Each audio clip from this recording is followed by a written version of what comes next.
అది భావం తెలుసుకోక్కర్లేదా?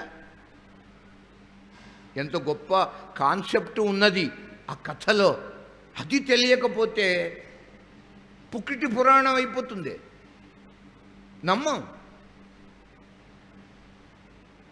అసలు నమ్మవలసిన అగత్యం కూడా లేదు. ఎందుకంటే మన యొక్క అనుభవానికి అది విరుద్ధం. అయినా చెప్పుకుంటున్నాం. రాసింది నమోస్తుతే వ్యాస విశాల బుద్ధే ఫుల్లారవిందాయత పత్ర నేత్ర ఏన త్వయా భారత తైలపూర్ణ ప్రజ్వాలితో జ్ఞానమయ ప్రదీప. చెప్పింది విశాల బుద్ధి వ్యాసుడు. మన బుద్ధులు సంకుచితమైన బుద్ధులు, అల్పబుద్ధులం మనం. ఆయనది అనల్ప బుద్ధి. ఏ ఉద్దేశంతో చెప్పాడో అది గ్రహించాలే. చేత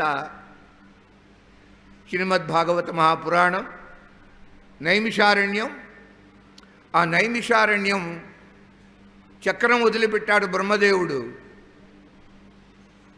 చక్రము అది దొర్లుకుంటూ పోతోంది. వెనకాలే ఉన్నారు మహర్షులందరూ. అది వెళ్ళి వెళ్ళి వెళ్ళి వెళ్ళి ఇప్పుడు దేన్ని మనం నైమిషము అని అంటున్నామో, ఏ నైమిషంలో ఆ చక్రతీర్థం ఉన్నదో అక్కడ ఆ చక్రము కింద పడి విరిగిపోయింది, ముక్కలు ముక్కలైపోయింది. అది నైమిష.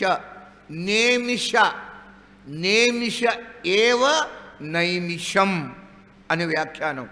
నేమిషమే నైమిషమైంది. నేమి అంటే చక్రం, ష అంటే విరిగిపోవటం. శీర్యతే యత్ర సంస్కృతం. ఇప్పుడు సంస్కృతం చెప్పినా మళ్ళీ మీకు తెలుగు చెప్పాల్సిందేగా, ఎందుకంటే ఆ భాష తెలియదు కనుక.